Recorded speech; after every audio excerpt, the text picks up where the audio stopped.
Oof.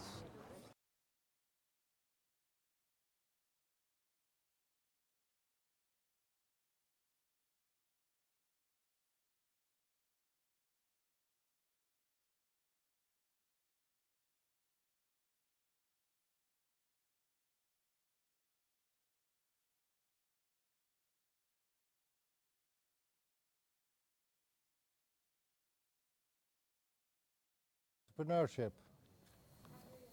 Well, the microphone is now at least on.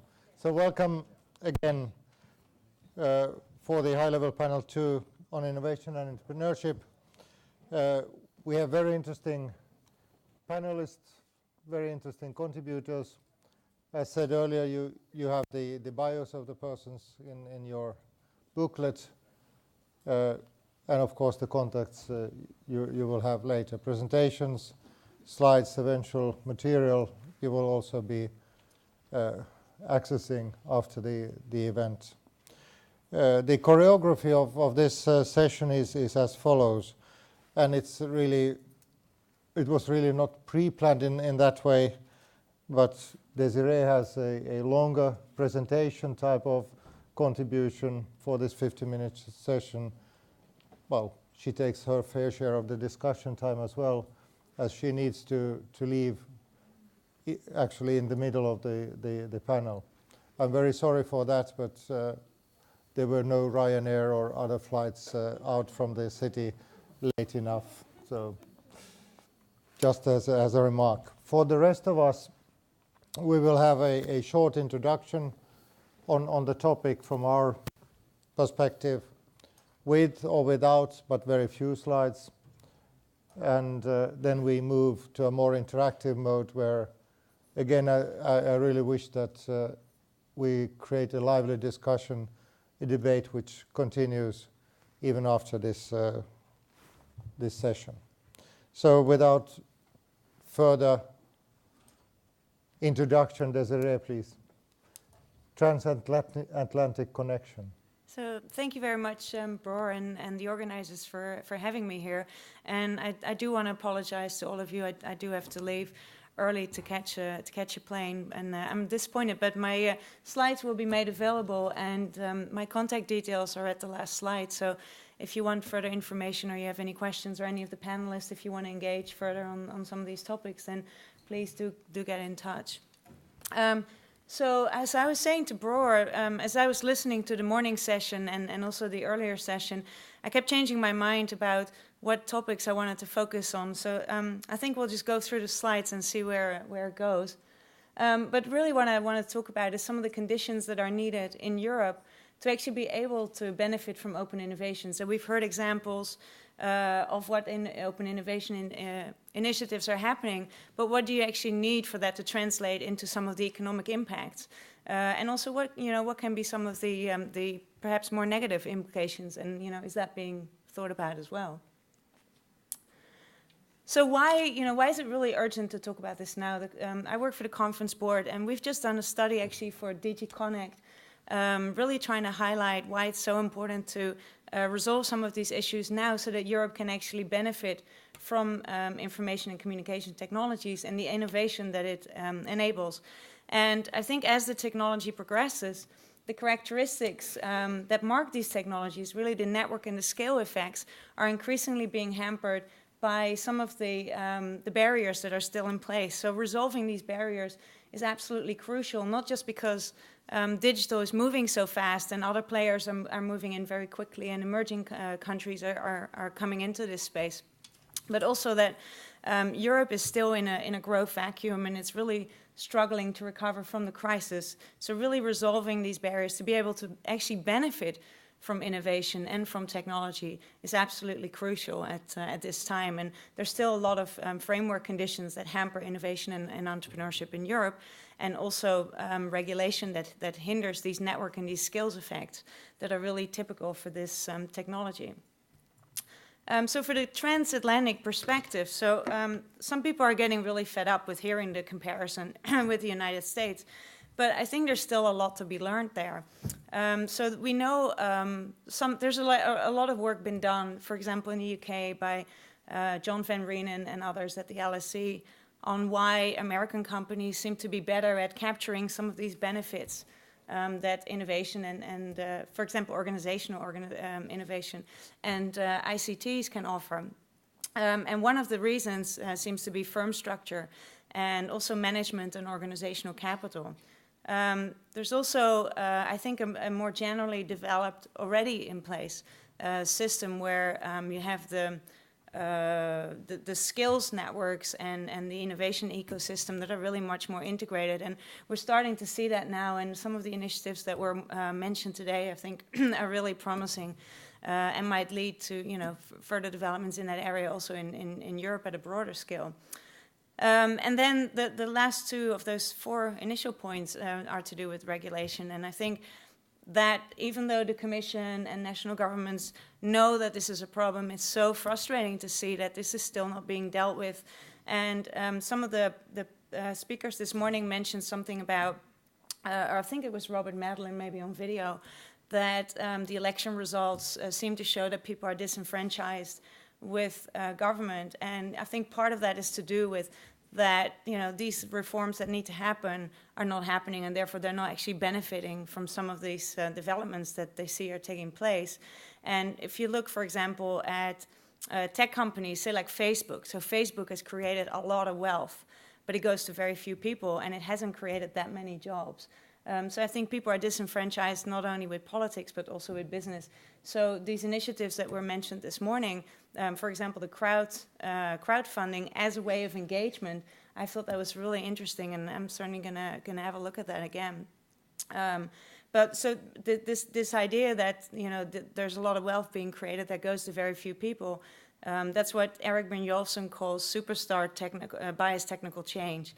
And I think we need to find ways that these benefits spread to a wider share of the labor part of the equation, not just capital. Somebody mentioned earlier, government is here to reallocate capital, but of course it's also about labor and what share of the benefits is captured by labor. And then in addition to that, Carol Corrado, who you may have heard of, who's also at the conference board, is doing some really interesting research on the importance of complementary assets to being able to benefit from innovation and technology. So that can be in organizational management capital, it can be in brand equity, it can be skills, but all those intangibles are really important to being able to capture some of these benefits. As I mentioned, the market fragmentation and some of these other regulations are really hampering the network and scale effects that are so crucial and characteristic of these technologies and are crucial to being able to get the benefits from the technologies. So that's something that really needs to be resolved. And then more recent research, and I think she'll publish it soon, is she's actually trying to put some sort of tangible measure on big data. Because everybody's talking about big data, but we don't really know very much about what it actually represents, and we don't have much statistics. So she looked at high-performance computing, which is basically the connective tissue, business tissue that you need to be able to benefit from big data and again, these technologies and the innovations that they enable. And she found that in Europe, much more of this computing power, this connective tissue, actually sits in the government's sector relative to in other regions where much more can be found in industry. And obviously this is something that policymakers especially should be aware of because if this is not available to companies, that reduces their competitiveness relative to that in other regions if this connective tissue is missing.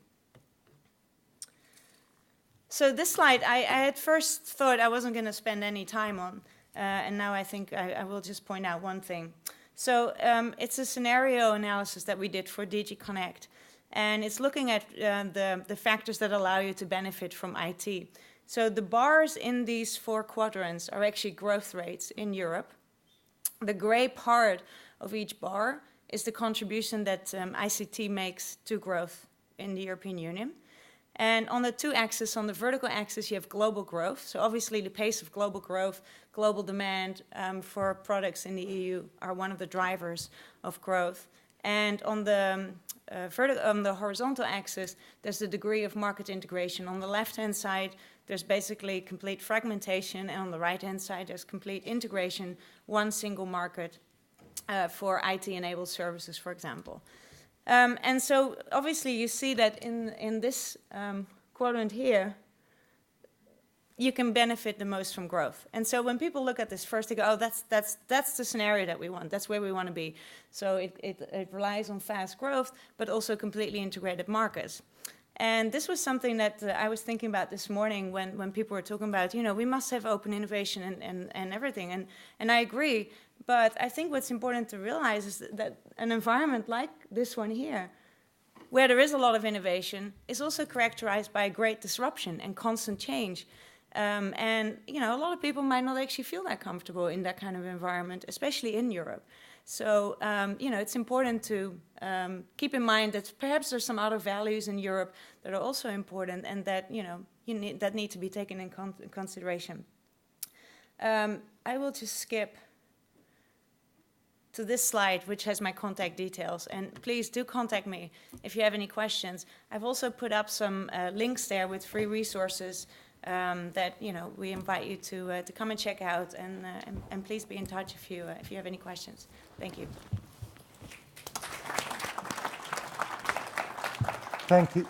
Thank you for your contribution. I'm really sorry that we can't continue the dialogue, but you have the links.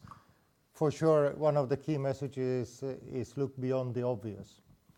It's easy to make superficial guesses, but understanding the phenomenon more in depth of what really has an impact makes the difference. Thank you, Desiree, and still applause for your contribution. And we move ahead in the panel, in the discussion. Next we have Ali Yazari from the World Intellectual Property Organization. I attended one of the WIPO's conferences on open innovation, and it was really interesting to see the new openings, the new approaches, which Ali is very much responsible for. So, Ali, please. Thank you, Bror, and it was an honor to have you there as one of the keynote speakers on open innovation. I would just start with a few definitional words about innovation. Innovation, as defined by Raghunath Mashelkar, is the space between mind and market. And entrepreneurship itself is working in that in-between space that Bro was talking about yesterday at the dinner, in contrast to being an intrapreneur. So entrepreneur is working in that innovation space to put a product on the market. And we defined open innovation as the osmosis and reverse osmosis of knowledge across the porous interface between an organization or a community and its environment. So we use this biological reference frame of a cell, and basically open innovation is more about this flow of knowledge from inside to outside, as well as outside to inside, so osmosis and reverse osmosis. But then in the same time, what is new today, open innovation has been used for centuries, but what is new today is the realization about the dynamics across this porous interface and the degree of porosity of this interface between an organization and its environment that is very important. So in this context, I would say that today we have realized that innovation is no longer stimulating economic growth. And we've had the very first talk today by Dr. Straub, who talked about how innovation is no longer stimulating economic growth. And we ask why. What is the reason for that? And some of the realizations comes from the fact that in fact, a lot of it, so it has to do with flow. It has to do with flow of knowledge. But today we realize that we have all of these emerging countries around the world, And we talked a few minutes ago about these cities in the east that are rising, and in the south as well. And then it becomes a necessity to think about how can we enable this flow of knowledge and this international technology transfer between developed countries and developing countries, which is at the very basis of open innovation. And I think that IP itself is the currency of open innovation, because IP enables exchange. It enables this flow of knowledge from inside to outside, as well outside to inside. And in the same time, IP, in the same way as innovation has evolved over the last few years, IP has to evolve as well. So as much as we have seen innovation has evolved from the times of you had the individual inventors in their research labs, the Thomas Edisons of the world. And then in the 80s, you had innovation was being done in large research corporations and IBMs and DuPonts of the world. And the beginning of the 21st century, innovation becoming the work of networks. In the same way, IP has to evolve as well. For the first 100 years since the Paris Convention, IP had to do with the registration of an IP title. But over the last 30 years, IP has evolved to becoming what you do with that IP title once you have it. So it has to do with this change of paradigm where IP is evolving from intellectual property, where you're trying to set yourself around a fence, to intellectual partnership, where you're trying to foster this collaboration with partners around the world. And for this reason, it is an important factor that to realize that IP today is becoming, it has to evolve. It's a system that has to evolve, otherwise it will become a dinosaur. And it's a system that will need to look at new ways of collaborating, new ways of creating licensing, collaboration, for example. Soft law is a new aspect that I think it will be very important, because being able to collaborate very fast. For example, you have a games industry that is trying to put a game on the market. So rather than going into a very lengthy negotiation for licensing a feature that you'd like to incorporate into this game and have a year or 2 years of negotiation, you'd like to test out this little feature into your game and see whether you have customer traction. So in that way, you have this soft law capabilities, you have all of these click wrap licenses, all of these new types of intellectual property platforms. In addition to that, you have at the World Intellectual Property Organization new platforms such as WIPO Green and WIPO Research that are putting together a number of patents in a pool that will serve to responding to the needs in the green technology, as well as, for example, tropical diseases. So in summary, I would say that intellectual property today has to evolve, and it has to adapt to these new flows that will need to take place. Thank you, Ali. That was a very good statement, very good opening for the, we could say, IP as intellectual partnership theme. And it's easy to bridge from that to the next contribution, which is by Piero Formica, who has multiple roles, both academic and I would say practitioner, on experimentation and venturing, most recently. Well, Piero, please. Thank you, Ron. Well, since I'm Italian, forgive me if I don't talk about Silicon Valley.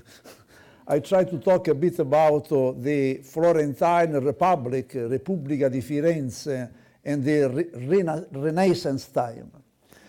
And this talk is my short talk about the breeding ground of new ventures. And to me, the breeding ground, the great breeding ground is in the Renaissance culture.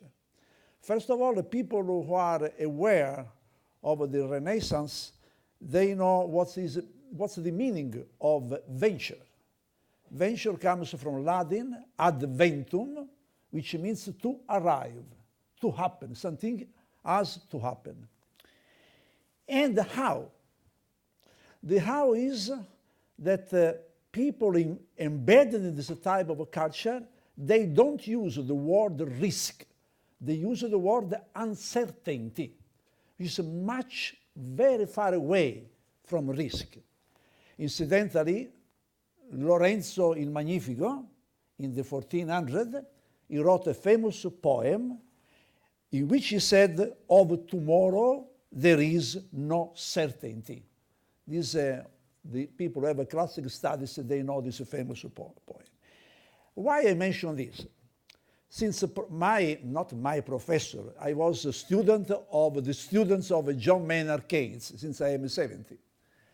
And my professor, like Lord Calder, I am a macroeconomist, they said to us, remind that the key word in the general theory of Keynes was uncertainty, not risk. And if we use this word, we can create a bridge between the macroeconomic scenario and the venture scenario. Second key is the transdisciplinary approach, not interdisciplinary, transdisciplinary, which means that we follow what is really happening in the world, the convergence of sciences and the convergence of science and humanities. The third key word was, still is, experimentum, which means experiment, to try. The humanism of the Renaissance time accepted the curiosity and the experimentation. For the future of science, they said the humanists attempt to be objective and use the experiments to observe the real world. This was a stark difference to the past when abstract ideas were simply accepted as truth, which implies that you make experiment, you need to be ignorant, creative ignorant. If you don't become ignorant, ignorance follow knowledge, you can't make experiments. Since you are inside your corset of your knowledge map, you can't breathe. So you see the visible horizon, but you don't cross the horizon. Well, said this, exactly this we are trying to do at the Eden Center at the National University of Ireland. With Martin, we wrote a book about the experimental nature of innovation creation, and the idea is to get in the university, I hope in other universities. I have already done these experiments even in Tehran, the University of Tehran, in February, create a super collider environment where there is a big bang of ideas. What's this morning Richard Straub called the cognitive dissonance, to create cognitive conflicts, and through these conflicts to generate new idea. A sort of multiplier effect of sharing, a sort of a Medici effect. I used to say, I am going to use my idea in my field of use, and you are welcome to use my idea in your own field. The reason for which, with Martin, we invented a sort of, from metaphor from physics, a formula that E is equal mc at the third power, where E is the entrepreneurial energy, which is equal to a mass of motivation and the attributes to entrepreneurship inside the experimentation, times 3 types of creativity. Creativity in technology, creativity in process, creativity in marketing. I say technology and business model. creativity in marketing and creativity in process. So more or less this was the environment of what I call the new invention. Of course, there is a second environment, which is still there, maybe is the main environment, unfortunately, nowadays. This environment I call that obscure object of desire, which was a famous movie of Buñuel. And this environment is made by case studies at the business school, which means you study history, backward looking, incubation, and business plan. About incubation, I will decide a famous professor from Kaufman Foundation, according to the research in Kaufman, incubated firms outperform their peers in terms of employment and sales growth, but fail sooner. And concerning the business plan, a venture capitalist from Silicon Valley, in this case, famous one, he said, a business plan has cash flow projections, but little or no basis in reality. So, from one side, the Renaissance ventures, and the other side, the Buñuel ventures. Thank you. You really make us think about culture, history, very deep, say human values. We'll come back to that for sure later. And move now to John Breslin, who is telling about EURAP project. Please, John. Okay. So thank you, Roar. So I'm from another National University of Ireland, this one in Galway, and I work also with the Insight Centre for Data Analytics, which is one of our largest ICT research institutes in Ireland. So as Brer mentioned, over the past year I've led a project called EURAP, and EURAP basically was a study of the European app economy, and it was commissioned by DG Connect to, I suppose, do a couple of things. It was part of the Startup Europe initiative, and one aim of EURAP was to, first of all, size the EU app economy to figure out how many jobs were being created, how much revenues were being created through the whole app ecosystem, which is on a variety of mobile, social and other platforms, including TVs. And the second aim was to try and determine the main bottlenecks that were facing the app economy in Europe. So if I think about innovation and the whole app ecosystem, 7 years ago it didn't exist. So the App Store was launched in, I think it was October 2007, and obviously there was probably a handful of apps at that stage. Now we're at the point where there's been 94 billion downloads of apps in 2013. So to go from nothing to 94 billion downloads in 7 years, I think is pretty fantastic. So the second thing we're trying to do is, as I mentioned, try and find the main bottlenecks to the European app economy that we kind of imagined. We heard Desiree talking around about Europe versus the US, and it would seem that there were some bottlenecks to the EU app economy, and we're trying to crowdsource solutions to those as well. So we had the final report was launched in February by Neely Kroos, and she recognise some of the figures which I'll talk about in a minute. But the report is going to be available from the EU bookshops shortly. But for now, I've tweeted out a link. So if you're following the OI2Conf hashtag on Twitter, you'll find a link to the draft version of the final report. I suppose the main findings were as follows, and the report was also it was written with GigaOM Research, who are our partners in the project. We found there were 1 million developers in the European Union, and I suppose we knew in the US there were about 600,000 jobs had been created by the US app economy. So it was great to see significant numbers being created in Europe through the app economy. About 800,000 support staff, and then there's going to be significant growth over the next 5 years. The revenues were pretty interesting as well. 6 billion in revenues from app sales, in-app spending, and from ads. And what was also interesting was that another significant portion of app revenues was actually from contract work. So not just from selling apps, but rather companies developing apps for other companies. So it might be startups developing an app for maybe someone in the banking or retail or packaged goods sector. So actually 11.5 billion was being generated on contract development work for other companies. So I suppose a couple of stats from the European perspective, which I thought were interesting. We interviewed about 700 developers from a range of startups and then in-house teams in larger companies. And of the top 50 top grossing apps in the app stores, half of the European ones were from gaming companies. So again, Desiree mentioned earlier on this kind of superstar where maybe everything isn't balanced across all of the ICT companies, and that was obvious in the app economy. We have a superstar economy where there's about 5 big, large gaming companies accounting for a large portion of the apps being produced in the top grossing apps.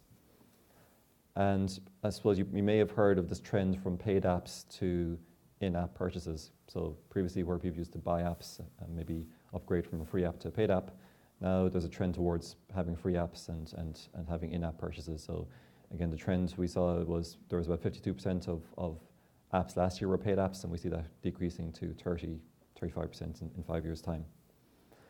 What was interesting was about 40% of app developers do contract work, but if we think about the biggest portion of revenue seems to be coming from this contract work, there seems to be an opportunity there for startups to actually engage more in contract work for larger companies, and indeed a kind of a matchmaking process between the small startups and the larger companies who may not be app development companies themselves. As I mentioned, it could be just apps could be a way of supporting the main business.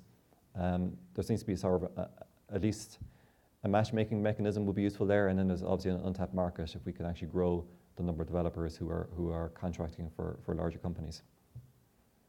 And I suppose that the last thing I mentioned is that we observed that most of the bottlenecks were more business oriented rather than technical. So I think companies can find access to a large range of resources online.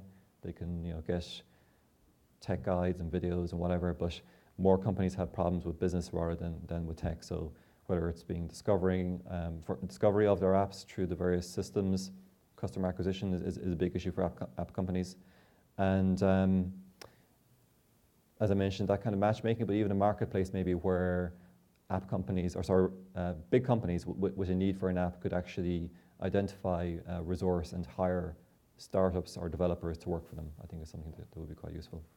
So we also ran a crowdsourcing exercise trying to identify the main bottlenecks and to overcome those. So I'll also tweet out a link to some of the interesting solutions there. We had everything from TV game shows where app companies would pitch their wares, and a bit like American Idol or X Factor, the best app companies would be voted upon and would come through, and then we had crowdpreneurship, about 10 winning solutions, which I think were pretty interesting as well. I'll send out a link to those as well. Okay, thanks. Thank you, John. I think the apps economy as such is a very good example of entirely new sectors where actually the threshold of becoming entrepreneur is getting significantly lower than we had in the traditional manufacturing industry. So are we moving to a society where everyone is an entrepreneur, and also where the marginal cost of producing more comes close to zero? We are really moving into something new.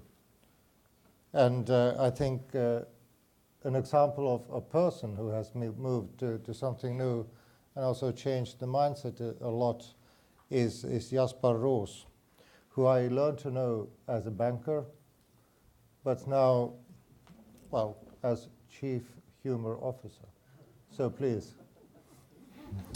Once upon a time, you had this video, probably a lot of you have seen it. Ken Robinson, Do Schools Kill Creativity? It was a time where TED was still very cool, some time ago. And with that video, that at least it blew me away, totally blew me away, because it was so true. So why do schools kill creativity? How can you create this passion in which we can build upon, and that we really can create this innovation that we all dream about? Like this, the new Renaissance 2.0. To call it, to make it like this conference. And at least at that time I was a banker, and I had the opportunity to run the venturing group of ABN AMRO Bank, a Dutch bank, especially famous, of course, in England by the takeover by RBS, which got nationalized, and well, long story short. so we did a lot of research next to venturing, crowdfunding, we did crowdsourcing, we did a lot of stuff. I got intrigued by all the current research right now on innovation. And so two things got on hold of me. First one is that a lot of innovators are not that innovative. Or maybe as at least it was my observation, is a lot of the innovation research still focus on open innovation, yes or no, and it's not always there are groundbreaking initiatives. And one of the things that puzzled me is that, for example, if you throw away a plastic bottle on the street here in Dublin, so surely you get probably fired on the street because it's really not good for society. You should reuse the plastic. But what you see, I would say, in a lot of the business world, they don't use a lot of the academic knowledge. And we especially start to focus on young people, of course inspired by the Ken Robinsons and his likes, of like how can we change and how can we reuse that knowledge. And so that was my first observation. That's now called Future Ideas. There's a thesis competition that we do, and we try to connect young people to companies and to get something more out of that, because it doesn't make any sense that we don't reuse that, or in terms of sustainability, upcycle that knowledge. Anyway, second observation that I had, connecting to the Chief Humor Officer, because I used to, my title was to be a Chief Inspiration Officer, and of course both have, it's like really like a thick wing to like the sea-level kind of blah blah that you see nowadays so much. I'm just being blunt, I'm Dutch, so I guess I'm allowed to. And just to conform the people who are Dutch. And one of the things that puzzled me, and going back to why the schools kill creativity, when I look at kids, when I look at young people fresh at companies, they're all so enthusiastic, they have the passion, they have the startup, like if something is happening, like what you were describing, something is happening over there. They create apps, they create like business models that bankers say, it doesn't work like that. And they say, well, show me, I'll show you. And it does. And so we started looking into like, so what can we do on learning on that innovation? And one of the findings that I had in that is that with most innovation processes, and of course I'm putting it black and white, the human element is missing. The human element is missing, a lot of it is process, a lot of it is metrics. And don't get me wrong, I studied computer science, so I love ICT. I've been a banker, so I love figures. So I'm totally aligning with most of you on these topics, but at least for what for me was missing, which I could not understand, is why are no humans in the equation of innovation? And probably I was looking in the wrong places, could be very well, but at least so that's why we started doing research on like what connects people. And you have several elements. Part of it is love, but that's pretty difficult to enhance that on the workplace. Would be fun, but it's like maybe family offices could do that, but I guess a lot of corporates wouldn't allow you to. And so one of the next things that binds people, apart from football, of course, Netherlands tomorrow, but sorry for the Spanish. Sorry. Anyway, so one of the things that binds people, what we've seen, is that it's humor. And we take humor as kind of the fun play and humor as one concept. We started researching that. And just because these are really like qualitative topics, humor. Because my humor is not as good as the Irish humor, which of course is very famous. Or like most women, of course, dislike the humor of men because we're a bit simple. And at least you hear the women laughing, so that's so they understand the joke. And but anyway, so what we try to do is to see like how can we use humor as a lubricant to create change and innovation. And the good news is, a long story short, is that humor is easy to use. You have to do it, of course, in a wise manner. But it's possible to use, and at least the good news is also it's a lot of fun for people, and it's really bottom up, it's really crowdsourced, and people feel inspired by that, doing that. And it connects very well to, for example, Open Innovation 2.0 concepts, as made famous by the two gentlemen over there. And because to me it's like also putting the citizen into the equation, or for me it's like Chief Humor Officer, it's a manifesto. For me it's like how to get people back into innovation, because if we want to create this new renaissance So there, Renaissance, that was the place where we really redefined our model of humanism and really what people were like. And I guess it's time now for a new Renaissance, Renaissance 2.0, whatever you can call it, where humans really will be the ones to put in place. And of course, we have all the technology that we need, but that probably will be a lot of it in the core of the projects to make everything run more smoother and more perfect. And I guess on the emerging side, a lot of our organizations are looking for like what are the new emerging business units. I guess there we really have to focus on humans. So that's why I believe in the rise of the Chief Human Officer. Thank you, Jasper. And actually that story could be continued forever because it's really inspiring, intriguing when you go deep into the human mind. We have, surprise, surprise, we have a bonus.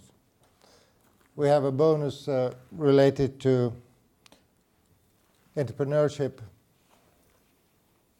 I would like to invite Kumar Chatterier to say a couple of words about innovation and entrepreneurship because he won yesterday the prize of young innovator at the Luminary Award ceremony. So a couple of words for how you see personal entrepreneurship and open innovation fitting together.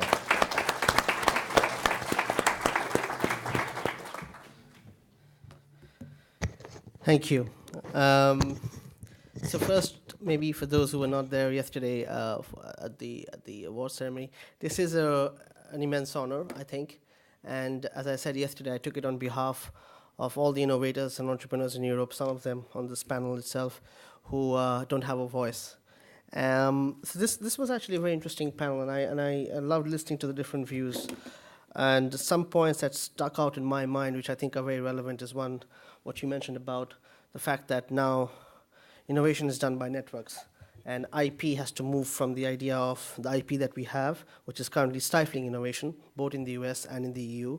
The IP regimes are stifling innovation, to an IP regime that is more flexible and open to the idea of collaboration and shared value rather than ownership and farmed out value, which is what currently is going on.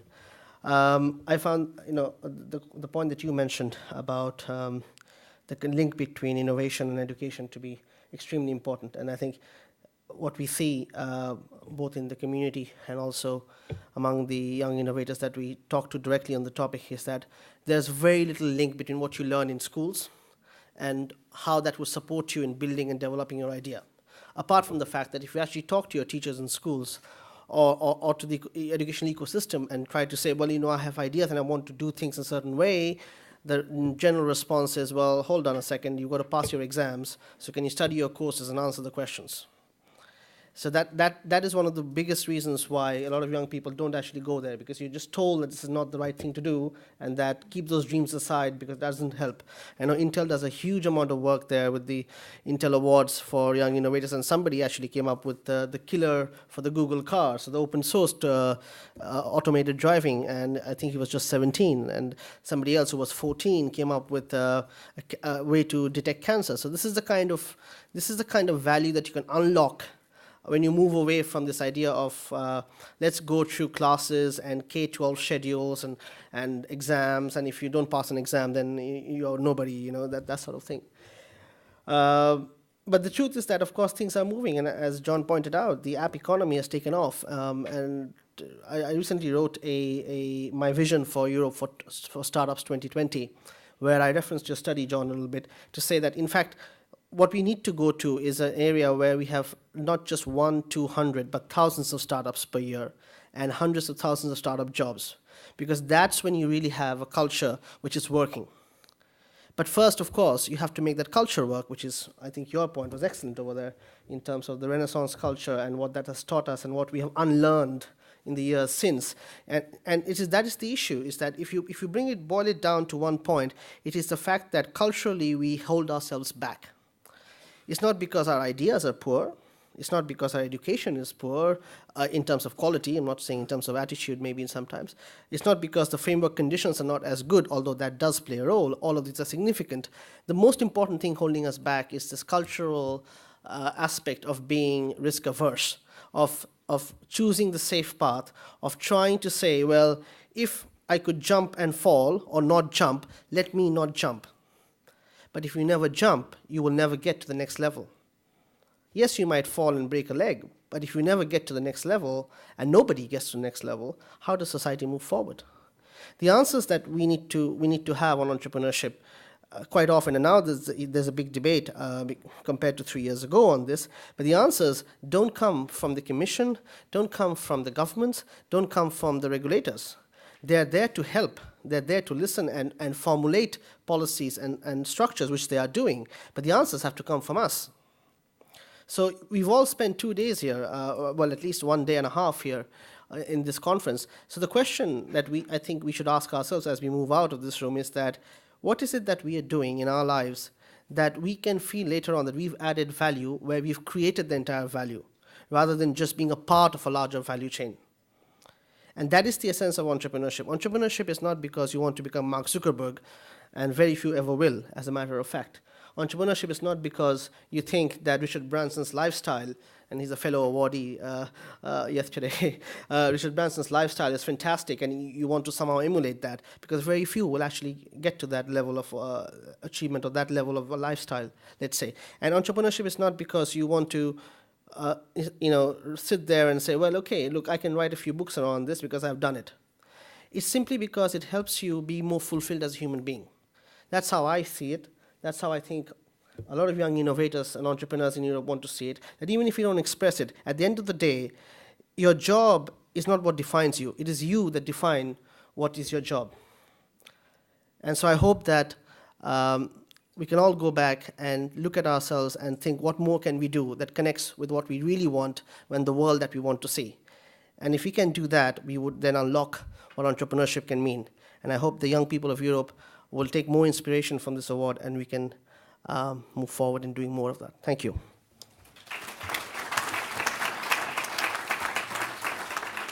Well, thank you, Kumar, indeed, for those very encouraging words. Do what you want, actually. That is what you said. Do what you have passion for. We have, well, I would say slight passion when looking at the time, and for a couple of questions related to the wonderful panel we have had. So any questions, comments, remarks? I don't believe that this cannot be a Finnish audience.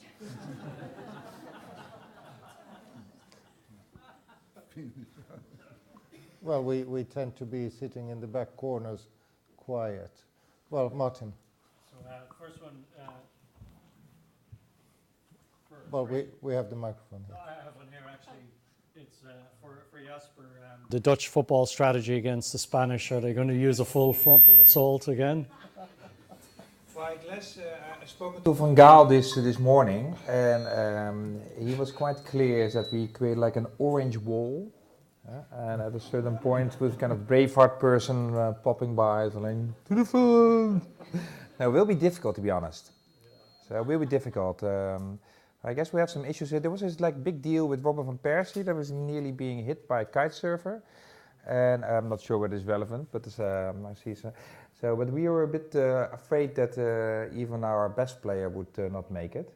So I guess we have to be humble this championship, and I guess being a bit like the English.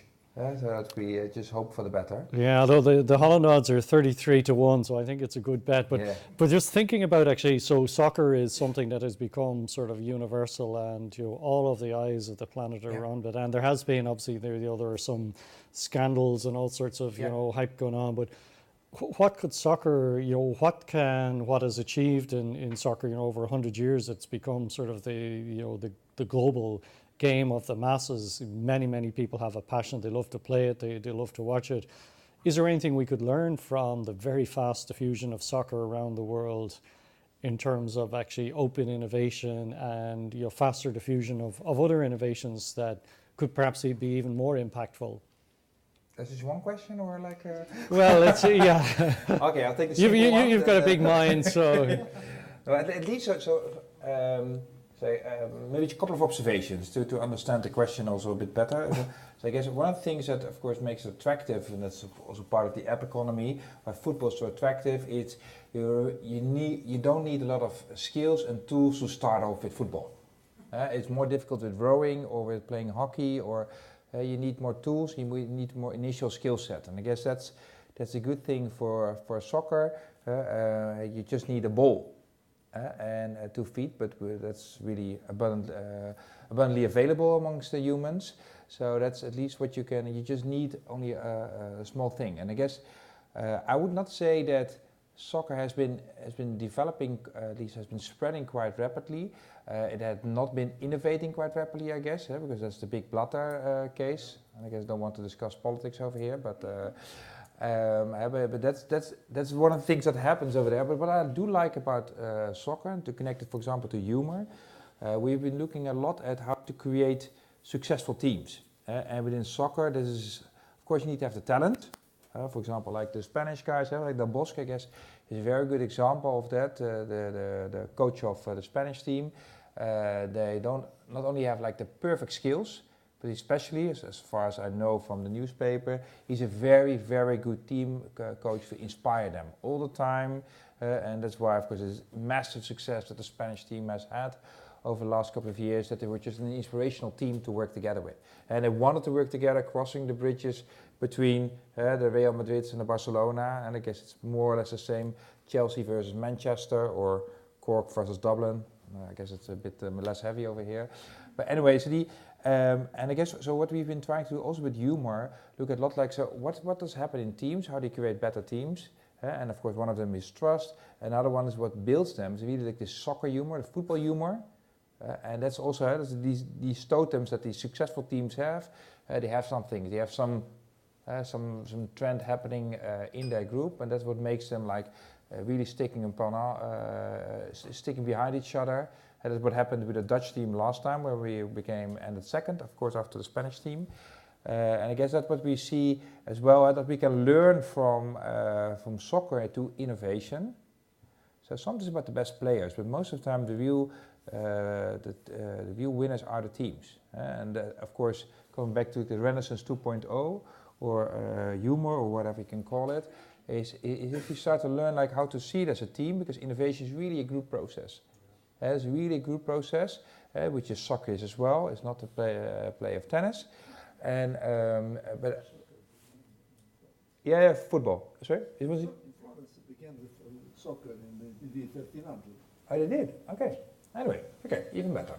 So the Catenaccio as well. So, but anyway, so and I guess that's one of the learnings that we could do from innovation. I guess there's already a lot of information regarding group processes, but I guess it deserves more attention to understand, because when it just binds people, and that's in the end, there's a really, apart from Wi-Fi, there's really low on the Maslow pyramid. And I guess that's really a lot of people feel connected to that then. Maybe, yeah. Maybe I'll just say something along those lines.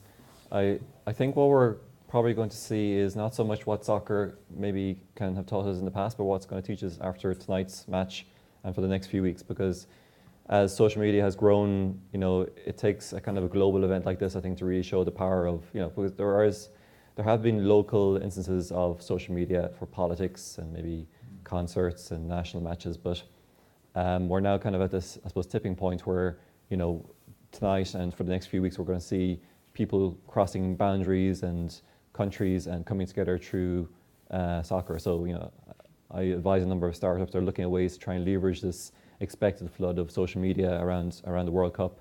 Twitter released a new feature today to focus on the World Cup. And I think what we can learn from that is actually applying that to other communities. So let's say the Open Innovation 2.0 conference.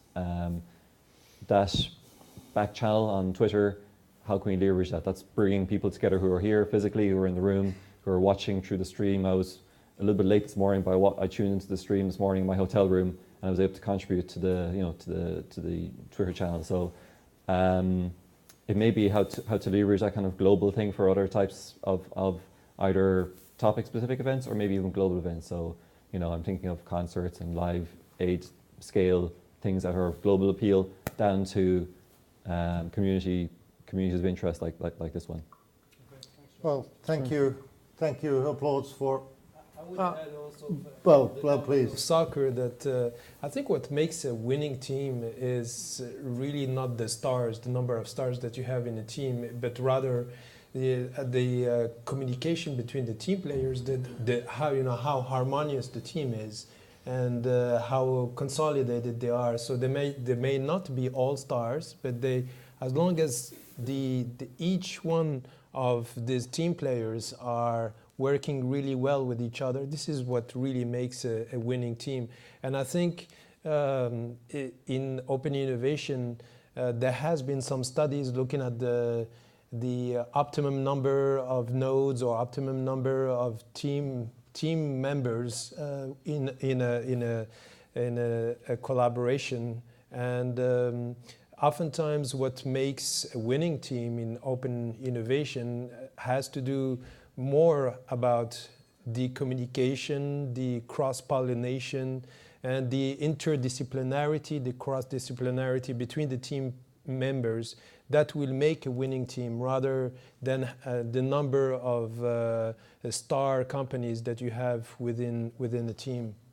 Well, thank you, Ali. I think you drove very well the notion of open innovation, team play, and actually with the team play, make all the team players a winning star. That's all about. Thank you indeed for a very interesting panel. I hope you enjoyed it at least as much as I did. I did really a lot. And we are moving to the next session when we just get the choreography changed. Thank you.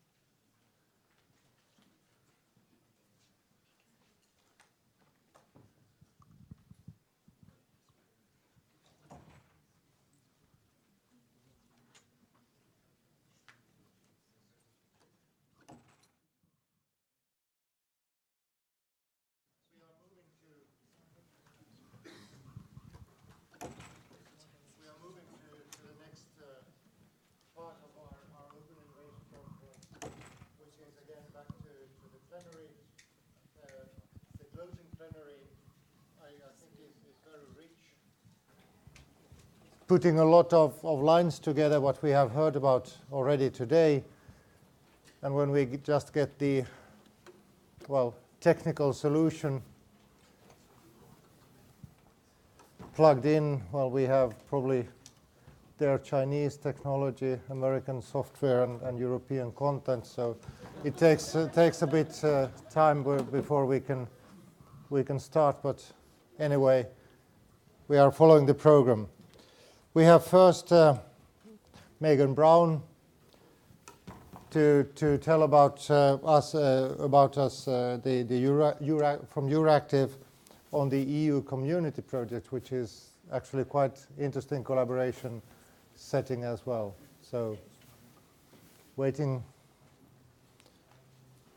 for Megan to step forward, please.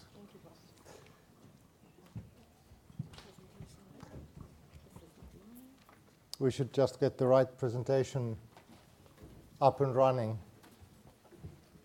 So while we're doing that, I'll give a few thank yous. Thank you to Bo, to Martin, Peter, and David. Like all the other presenters, I think they were the four that were thanked. But I want to broaden that thanks because I organize a lot of events as well, and I know that the team is huge and wide, and I'm sure the larger team will get thanks from all of you, but I want to just tip my hat to you because it's been an amazing event, very professional, and a one-day event. If anything goes wrong, you only have one chance, so really very well done. I've enjoyed it a lot, yeah.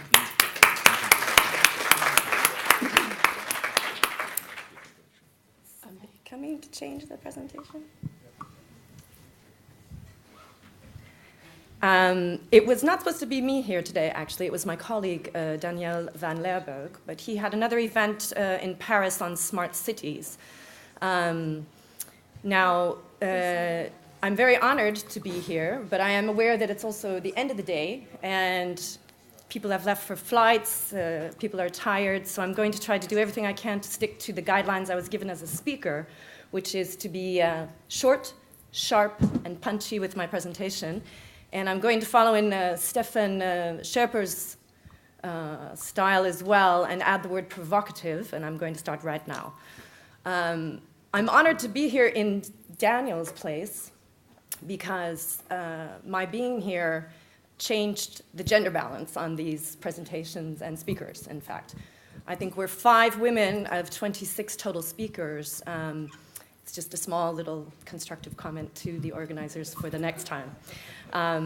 Now, this is not my first time being here at the conference, and I hope it's not going to be my last, neither. But I do want to say that I feel very much at home for 3 reasons. The first one is because I am the proud owner of an Irish passport. The second one is that from my accent, you probably realize that I have a second nationality, or my first nationality is I'm American. And I grew up in a town called Saratoga that's right next to San Jose, where I went to secondary school. And last of all, when I listened to Henry on the video, I had a very proud tinge from my alma mater. I went to UC Berkeley, so it's all there, and I'm happy to be here. All right, what is EU Community? EU Community is a strategic, innovative initiative, not just for Euractiv, but for the European Commission. It is an FP7 co-funded project, research initiative.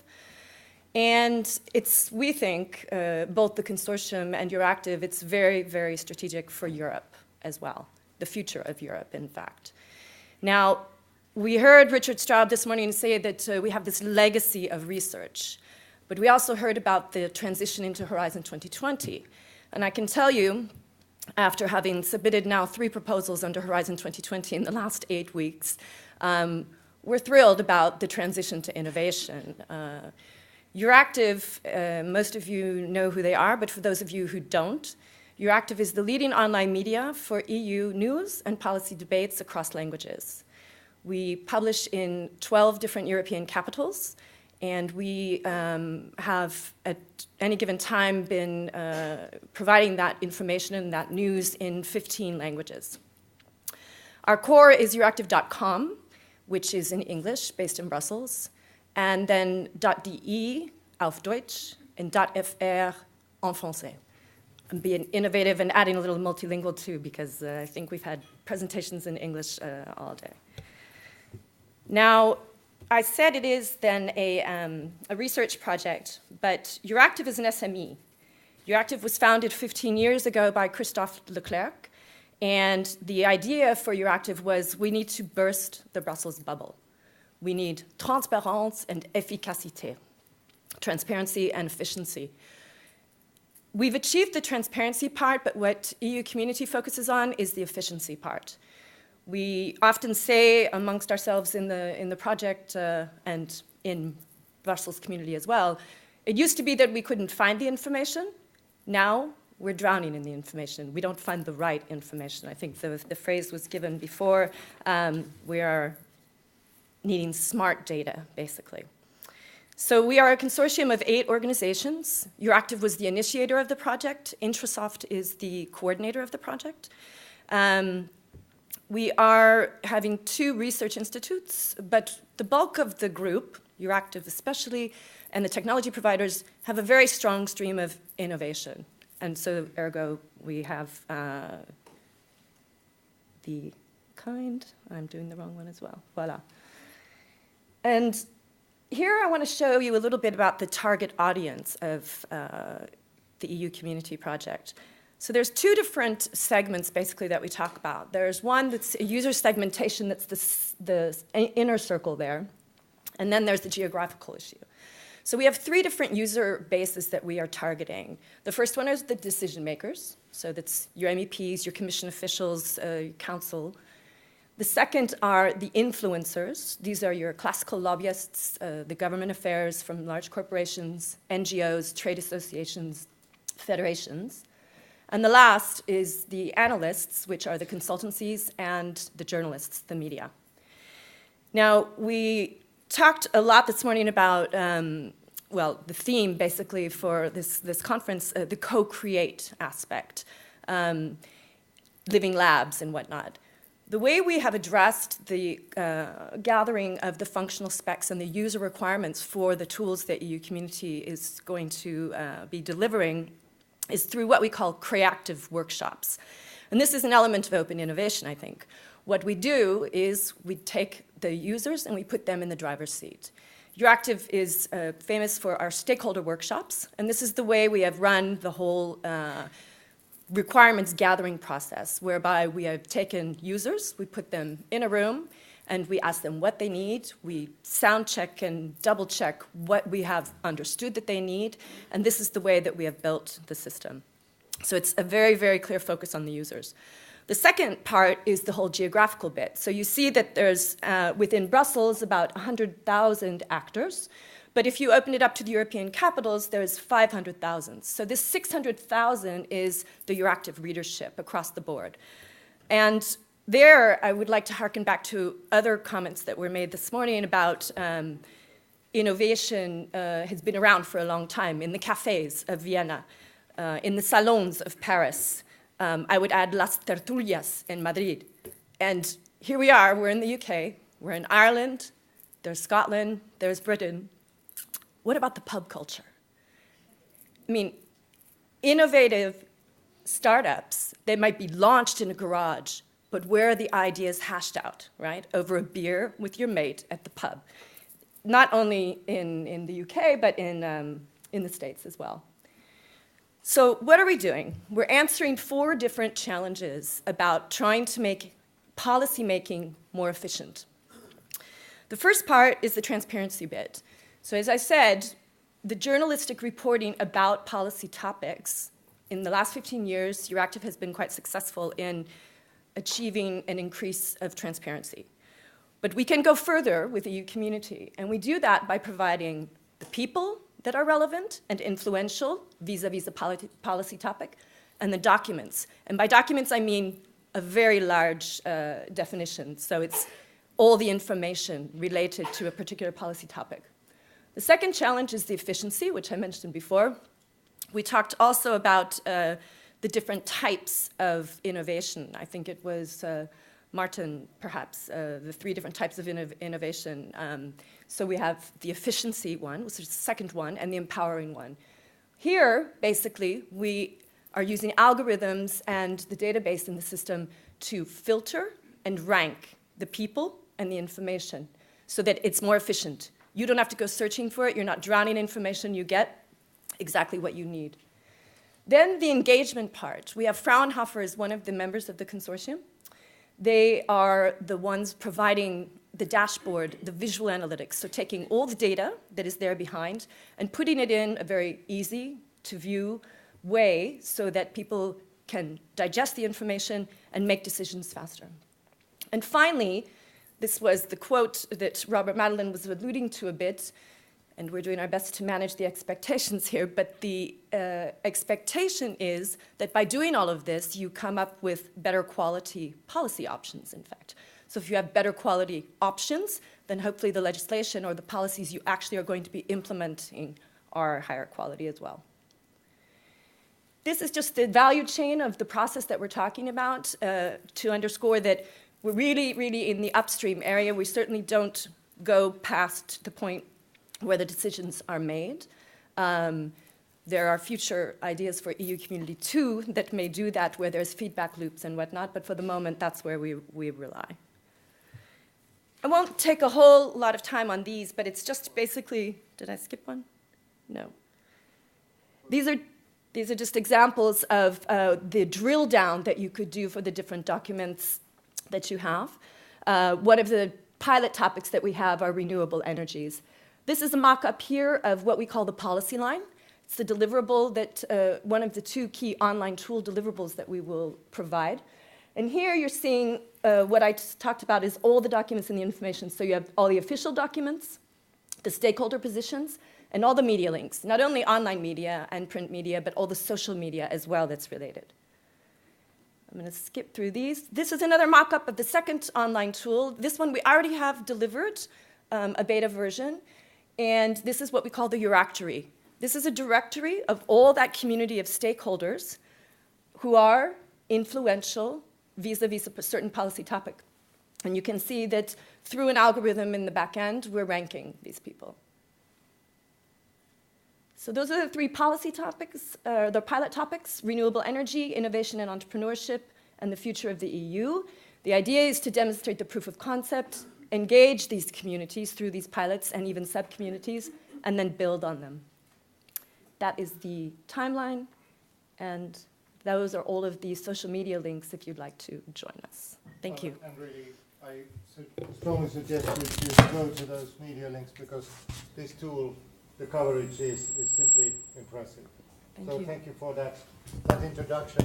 We are moving now forward to another topic which actually has been present in visual form in some presentations earlier.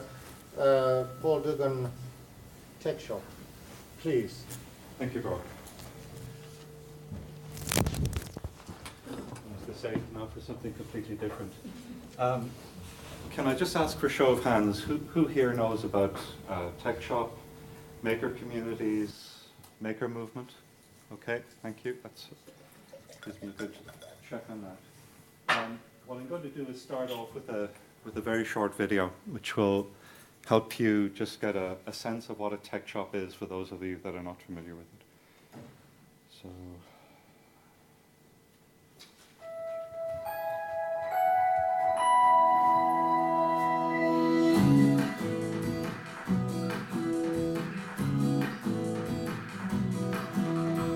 Tech Shop is this amazing place, huge buildings, 17,000 square feet, filled with just about any tool you could think of.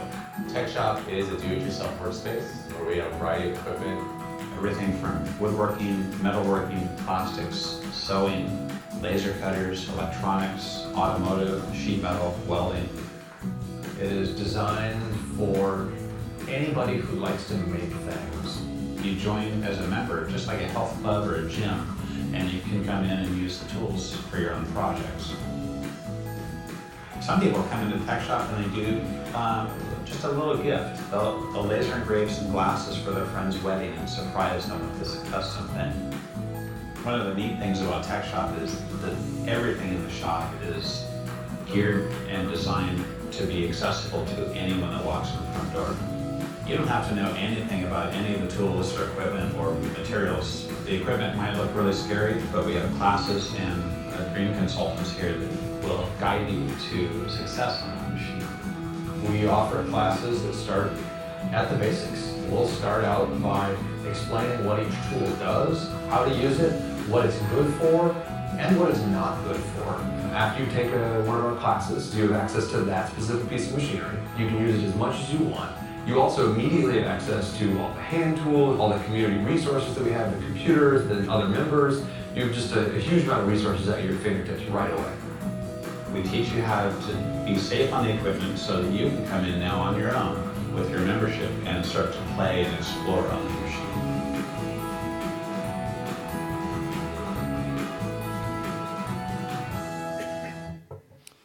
Okay, so that gives you a sense of what a tech shop physically looks like.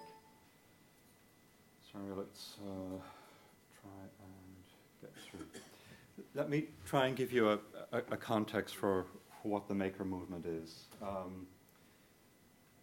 Where we are in the maker movement is probably back in March 1996. So if we think of the internet, that's when all of the internet protocols had been well defined. We had websites, we had email, we had all the protocols in place. But it took the arrival of Google to essentially really change the way that we actually ran and used the internet. We're at that point now in the maker movement. We're effectively in a situation where there's a fundamental change happening both with the technology, but with the way individuals and companies engage with it. But the great thing is that it's a rebranding exercise. The maker movement and the maker culture really rebrands something that has been happening for thousands of years. People have always made things with their hands. And it's essentially that's what the maker movement is now defining. It's reintroducing, bringing us back to making things in a way that we've been disenfranchised, particularly in the last 50 years, because machinery was complicated, difficult to access, very, very expensive. But now the modern tools are available to us again. And what we're seeing is that makers, and this is being recognized by governments all around the world, that makers are the new engine of economic development. We're seeing new types of and generations of SMEs being created, new industries that haven't existed in the past. The other thing that's quite interesting as well about the maker movement is in terms of scale. When people talk about scale, they typically say, you know, starting here and going to very big. Well, in terms of the maker movement, you can scale at very simple levels. You don't have to become enormous corporations. You can use globally distributed manufacturing as ways of reaching audiences and markets, which haven't been possible before. So, as I say, a little bit of context, and hopefully that will give you a sense of where we are. So, TechShop is a membership-based organization. It's styled as an open innovation platform for rapid prototyping. And the key element is that it's an open access makerspace. So open access means that anybody can access the space. We don't discriminate in terms of age, gender, qualifications, or anything. It's as was shown in the video, it's open and available to everybody. And we use a membership like a gym or a health club, and that's part of our business and economic model, is to drive down the cost of access to the tools. What you've seen on the video is effectively available in the US for $125 a month, 15 hours a day, 7 days a week, all month long. That's the only fee you pay. And in Europe, we think that the price point is probably somewhere in the order of about €125. And it's a bold ambition, but what we want to do is democratize the access to the tools of innovation. So we've been hearing about innovation all day long in terms of academic and other approaches. This is hands-on, you know, getting your hands dirty, getting involved in product development, services development, and that's what we're playing in our part. Here's a brief summary of what TechShop delivers. So it's a space, depending on the location. Here in Dublin, we're going to be at around 1,700 square meters. We provide the access to the machines, the tools, and the design software. If you look at the machinery here, what we're trying to do is take away the fear factor. So somebody who has had no prior experience of using a piece of equipment, let's say a CNC mill or a laser cutter, we can have that person productive and operational within 2 hours. Now, they may not be producing the best and the world quality product, but we've actually got them up and running on a machine. And if you said that to most people, that they could be operating within 2 hours, I think very few people would believe that. But that's the key factor: get people involved, get people engaged. The other element is classes and education. So when you come to TechShop, we try and figure out what bit of education do you need? Are you looking to do laser cutting, visualization, et cetera, and one of the key tools that we use in all of this is software visualization. What we do is say to people, look, your father, your grandfather, all the people that went before spent many, many months and years learning how to operate these machines perfectly.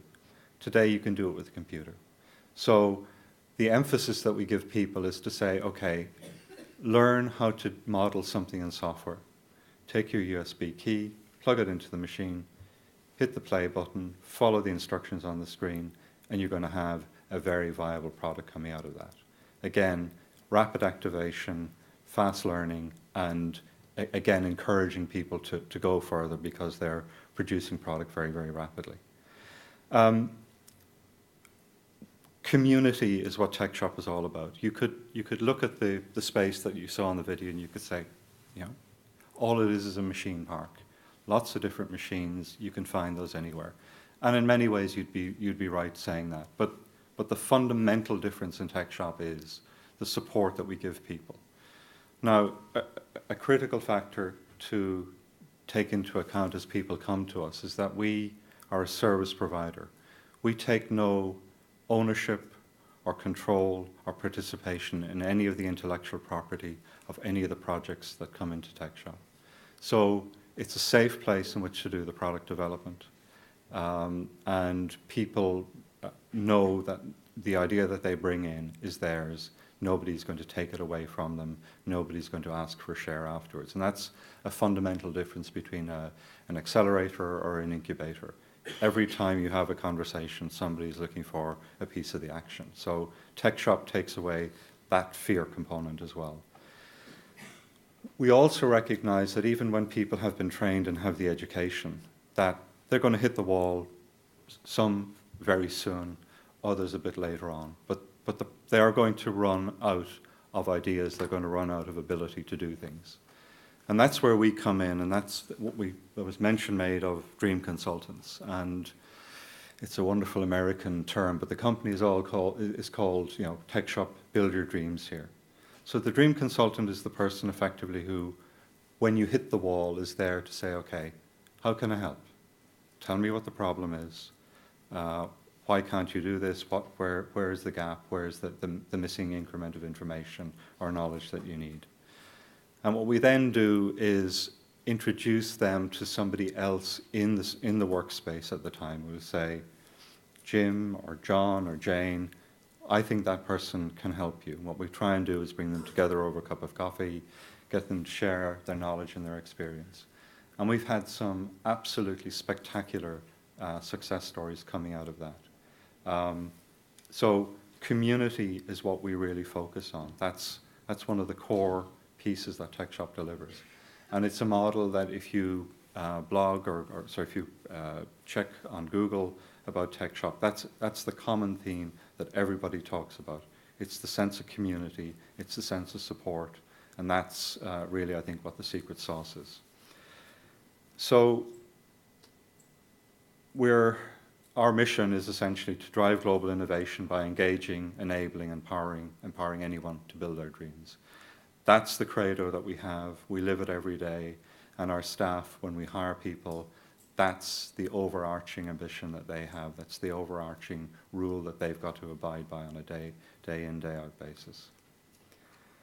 So we've managed to accumulate and bring together some really, really powerful partners. Time doesn't allow us to go through all of these, but the common theme across a lot of these organizations is that if we take Intel or Ford or BMW, they have way more tools, way more toys than Tech Shop would ever have. But what they don't have is a safe and easy place to do rapid prototyping. One of the key problems in an organization is that, yes, they will have their ongoing development cycles. They will have their ongoing renewal of product. But what do you do if we have a cup of coffee this morning and come up with an idea? Well, typically what happens in a company is you go to your boss, your supervisor, pitch the idea, and they say, okay, actually, that's really good. That's something that we can work with. I'll put it into the program, and typically you find in 3 or 6 months' time, you get the resource allocation, et cetera, et cetera. That's no good. You need to be able to pick up things, work on them straight away. So what these companies are doing with Tech Shop is they are buying memberships for their staff. They're putting processes in place which allow them to get the staff to come to Tech Shop, work on those ideas, and come up very, very rapidly with what their idea, what their creative concept is, but in a physical, practical form. And you saw mention earlier on through Bria McCrath's presentation about Arizona State University. And what we're now doing is partnering with many universities around the world. And universities are saying to us, look, we're in the business of education. That's what we do very well. We don't actually need to run workshops and laboratories. We want to outsource that. We want somebody who can, on a turnkey basis, deliver the facilities that our students need, who can train them, who can ensure them, and provide the network which is critical and vital to them. So ASU is the first model that we've developed. We're going to do this with DCU here, and then we also have various other universities across Europe. I'm going to very quickly go through, so as I've mentioned earlier on, just Google us and you'll find lots of material. So these are all the machine tools that we've gone through, just to say that we're covering every particular area and all the traditional stuff, all the high-end material that you would come across as well. Let's go through, sorry folks. Textiles, just quickly to talk about that, that was one of the, if you like, the traditional soft skills, and we're showing a lady here making a gown. Textiles is actually coming back into life in a very fundamentally different way on the tech sector, through wearables, through smart clothing. And what we now see is many men coming in using the self-same machines, learning from the women in the space. And what we say is that you can come to Tech Shop, and across any of the materials that we've demonstrated here, you can actually make a full-scale prototype. And mention was made earlier on about the gender balance. That's a key factor for Tech Shop. We believe that we have to do major activities to effectively engage particularly young women to come in and use the tech space. We run programs like Geek Girls. We do a lot of outreach into the schools through STEM education and other activations.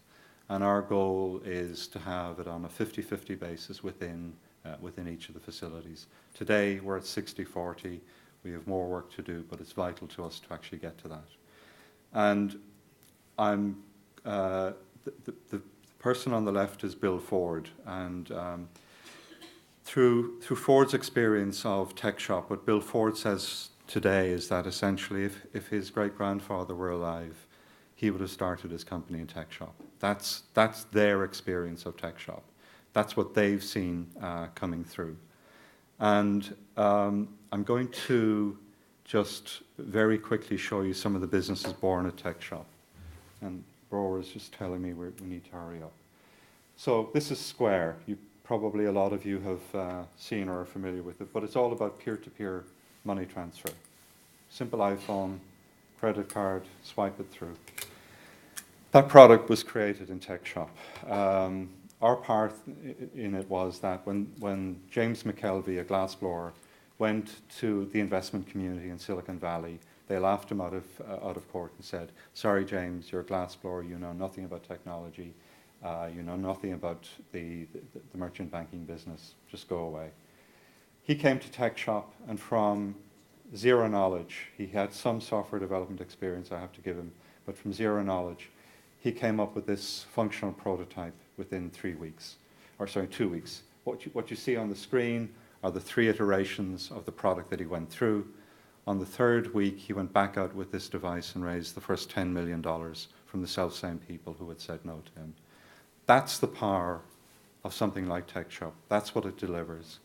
And that's what we're trying to do on a global basis at this point. We're on a mission to deliver 250 locations around the world. Dublin will be one of those locations. We're doing London, Berlin, Munich, Paris, Madrid. And just to very quickly finish off, we see lots of strange people coming into us with ideas, and this, I think, should give you a little bit of a laugh. And Brower, it's a 40-second video, so I'll finish.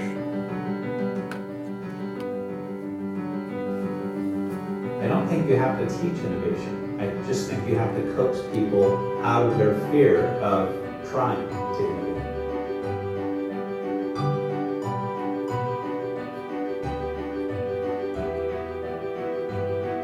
This is the Org kayak. It's a fully functional kayak that folds up into a suitcase-sized box.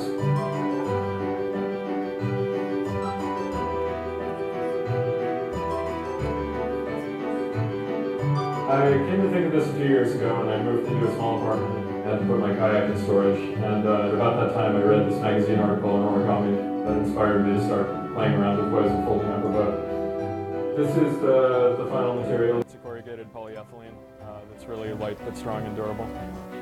Well, it's actually been in the water a lot of times. We've done pretty extensive testing here in the Bay. It'll fully go on market next spring in 2013.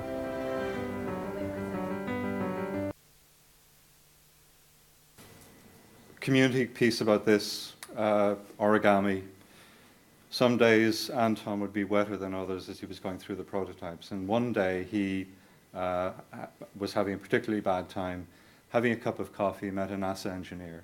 And what he discovered was that when you go to NASA, you learn origami because you have to figure out how to fold a satellite and put it into the tube. And that cup of coffee saved Anton about a whole month of development activity. Serendipity, which was talked about earlier on, but innovation, and you see what can be achieved. Thank you very much.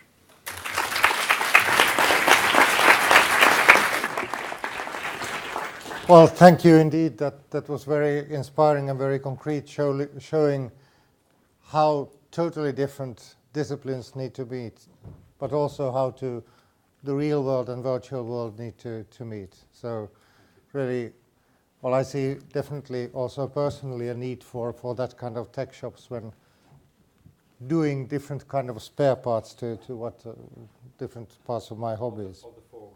Yes. And now we are having the very inspiring presentation by Eleni Prazzini from IBM on open innovation through congestion. That sounds very, very interesting indeed. Please.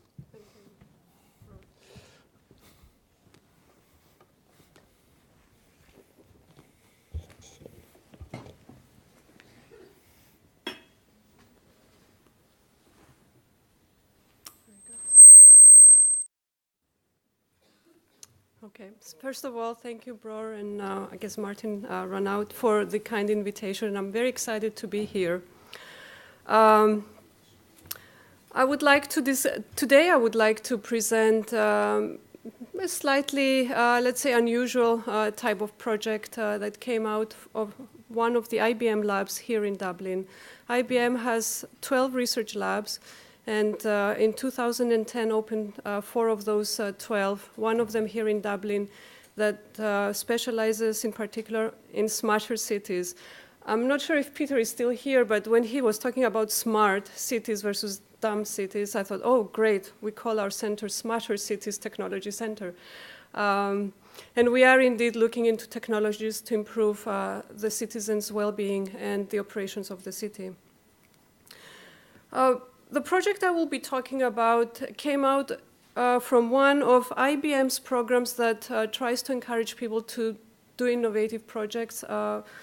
There was a speaker this morning that talked about the IBM funding its own projects and having an internal competition where we do crowdfunding.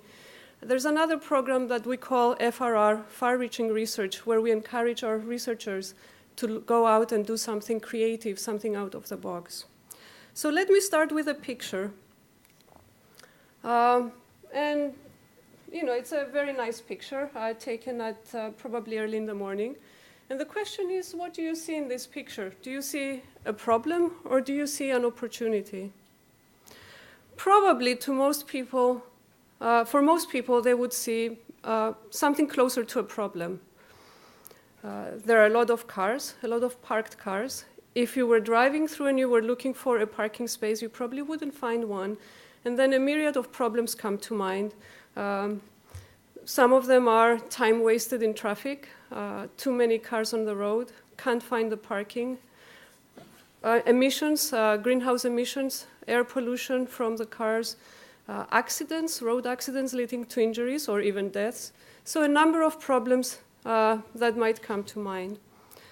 However, when we see the picture, we think of an opportunity. Why? How? Actually, let me take the example of the evolution of computers and then come back to why we think there's an opportunity in this picture. Let's think of the computer. The computer was originally developed to address a very dedicated task. We had in mind to do some number crunching, and this evolved and it was big computers. They were occupying probably something similar to the size of this room. And they went from this dedicated task of number crunching to something that is smaller and much more, has many more uses. I wanted to make a comment, actually, when the computer was first introduced in 1969, indeed, it was also working on putting man on the moon, just associated to the earlier presentation. And it went from a large size computer or instrument to something that we all have in our pockets. We call them laptops nowadays. You can also have them in your mobile phones. And they do not only the number crunching, they store music. They're your library. You don't need to have a bookshelf. You can record a movie. You can use it as a platform to get to all your social media activities and interact with your friends. So a number of uses of the computer. Who would have thought we would be using the computer in this way when we first developed the huge mainframe computer? So how do we see the opportunity now coming back to the car? Well, let's think of the car, a car as a service. Let's think of it as a delivery platform. When the car was developed, the original idea was to help people move from A to B. But can it be used in other ways? In fact, a car can process information. A car can store information. A car can have sensors, does have sensors, and it can activate sensors. It has a battery. It stores energy. It also pinpoints to a location. Most cars nowadays, they have a GPS. You know exactly where a car is. And who knows, a number of other applications that you can get the car from the car and using the car as a service. The automotive industry actually is facing quite a challenge. It's going through a transformation. If you talk to car manufacturers, depending, of course, on the geography, it might be different in Asia than in Europe, but in the mature markets, there's primarily a falling demand. And we see the young people, at least when I look at my children who can drive, they would rather not own a car, but rent a car through these mobility programs when they need it. So the young drivers do not necessarily want to have the burden of owning a car. They want it on demand. At the same time, we have the older generation. They want to have their mobility. Pollution, as we know, is caused and it's blamed quite a bit on the car, and it is driving regulation. And we have a lot of integrated mobility concepts. There's also a new market that is being created. Looking at the population getting older, we believe that it's estimated that by 2030 we will have 1.2 billion people over 65. By the way, that's not too old. What is old changes every year as we move. Middle class will be about 4.9 billion by 2030. Car sharing will be a 20 billion business by 2016, and so forth. Peer-to-peer is a 26 billion industry. And of course, another item that we always find intriguing, advertising, 20% of radio advertising is delivered through cars. And actually, if you think about it, when do you listen to a radio? When you're in the car. So there's some new markets for the automotive industry. Now, when cars are manufactured, the services, or when people think of a car, they think of providing services to the driver, to the passengers, maybe to the municipality, and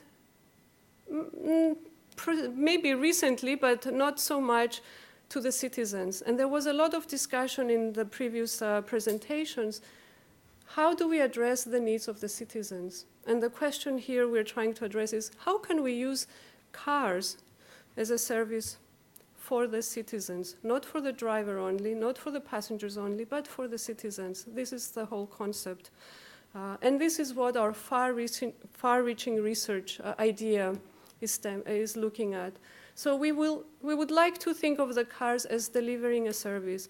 And in fact, we're thinking of parked cars, not moving cars. A parked car is a content and service delivery delivery platform. A car, we know that there's autonomous driving, and it can be also a parking assistant. We have the sensors and we have the cameras. We can use it to help us to park a car. We can use a car to offload energy.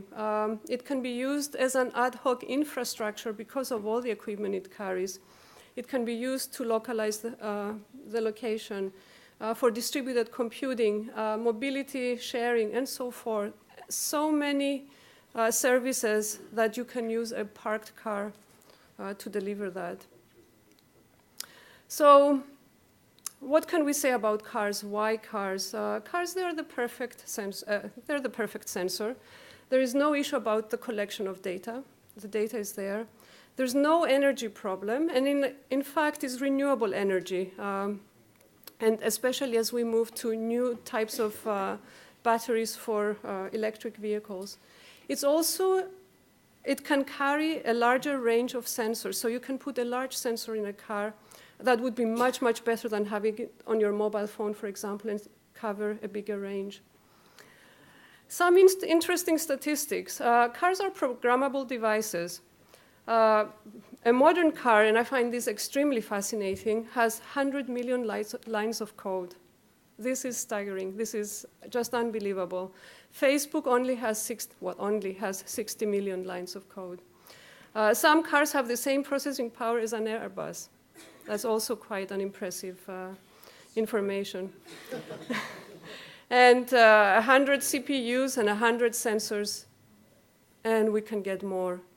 That's why a car. Now, why a parked car? A parked car, well, think about it. When do you use a car? I go to work, 15 minutes. I come back from work, 15 minutes. I'm dead. The car has been sitting somewhere for 23 hours. It's an unused resource. And actually, this is also what my children say when they talk about not owning a car. But so much of its time, it's parked. A car is parked. That's why a parked car.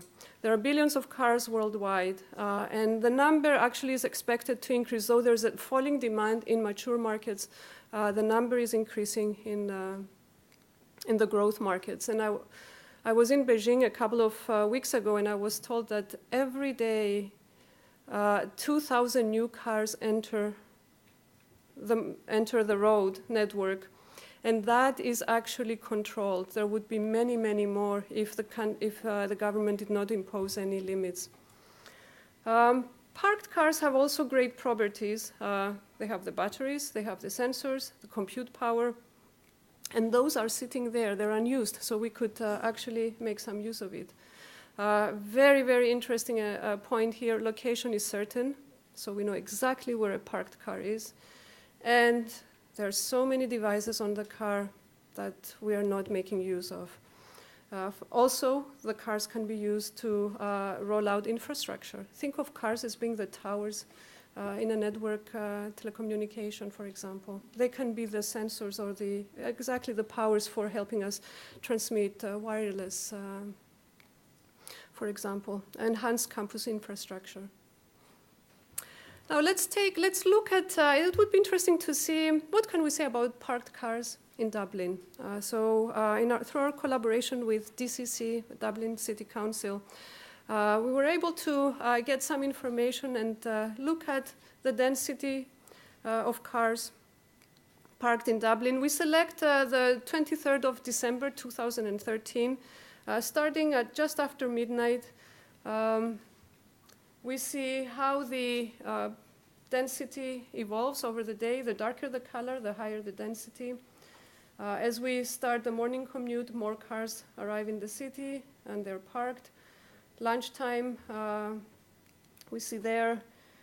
And soon, around 4 o'clock, people start wrapping it up, going home, and we see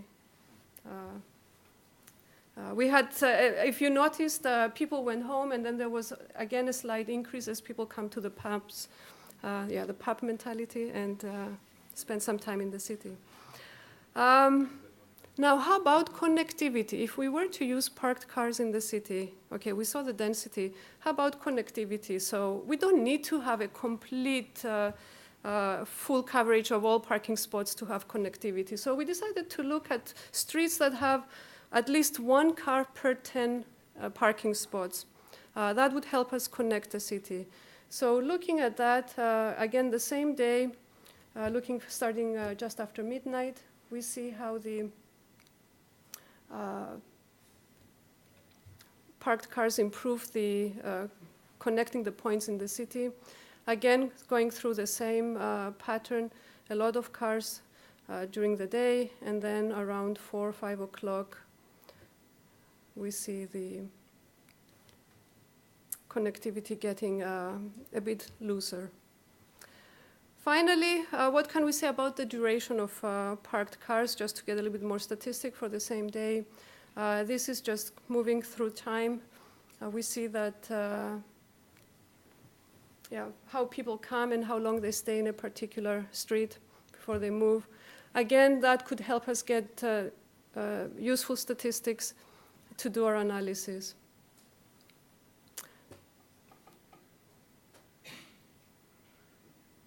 And again, similar pattern that reinforces the previous information.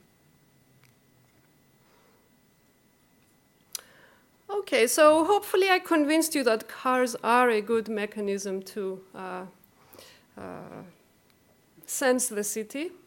So in some ways, we shouldn't, or there's no need to only rely on fixed sensors in the city. We can have sensors in the car, and we can monitor things through that way. We can offer a lot of devices from the cars and the parked cars.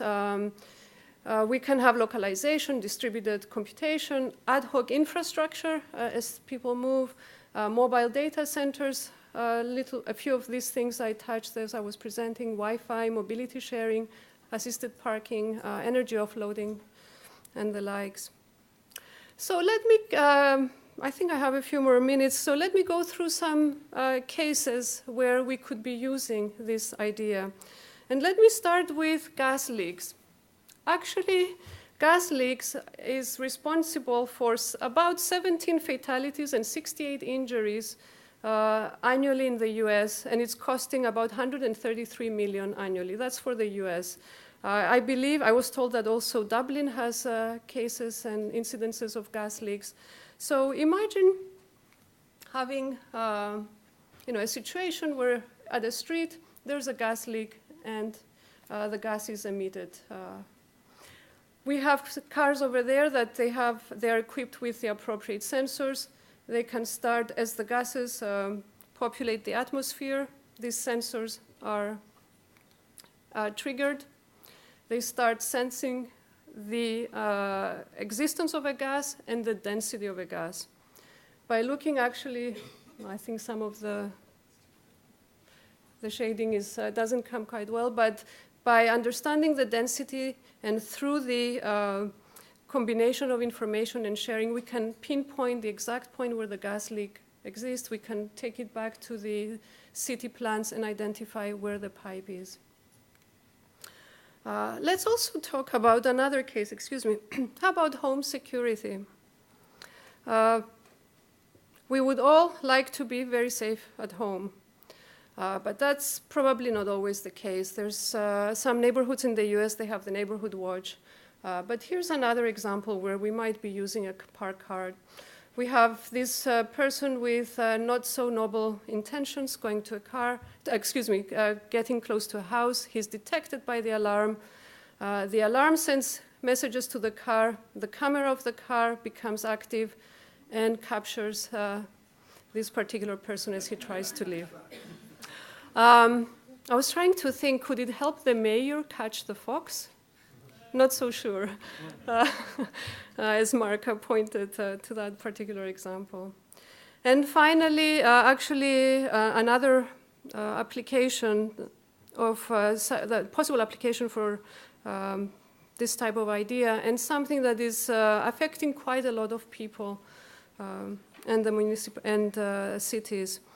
Alzheimer's patients.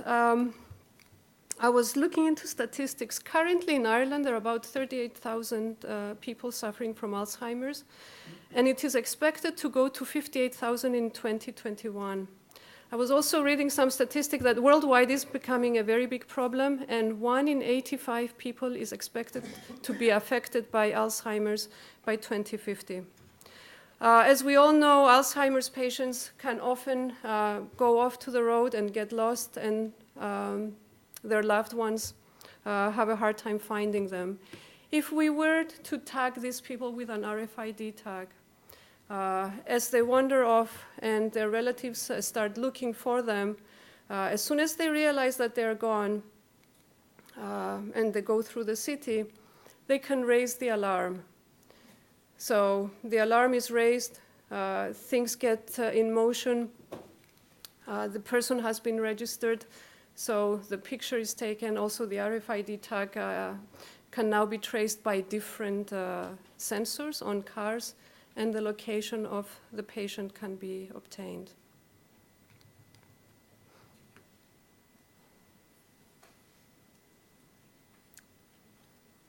Right. So let me try and wrap up by identifying now why are we interested. We are a research lab. We're trying to come up with innovative ideas that really affect and improve the operations of a city, and they address the citizens. You might ask, where is the science? Who are the stakeholders?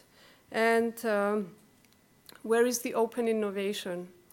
As for science, well, there's a lot of analytics behind a lot of the cases that we've been discussing. We have collaboration under uncertainty.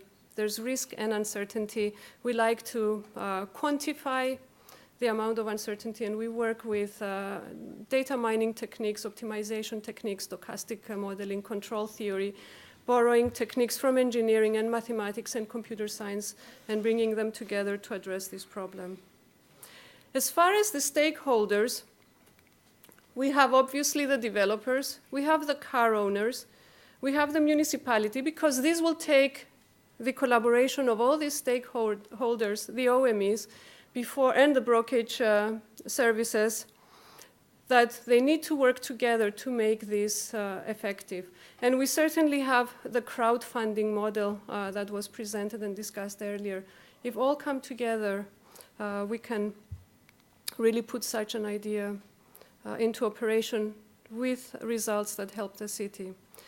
And finally, open innovation. Think of this as the new App Store, right? We can develop new applications that can rely on cars, on parked cars, for the users, the developers, for the car owners, but also for the city. And with that, I see that I'm exactly at 29 minutes. Thank you very much.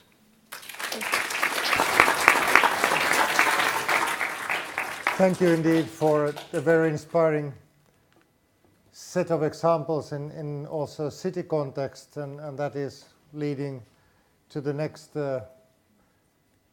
phase of our program. Well, Peter, your turn.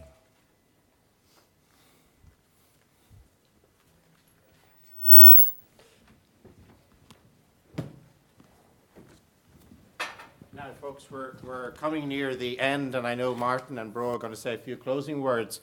So it's my great privilege and honour to introduce to you, for a few words on behalf of Dublin City, the Deputy Lord Mayor of Dublin, Councillor Larry O'Toole. Larry. Thanks, Peter. Thank you.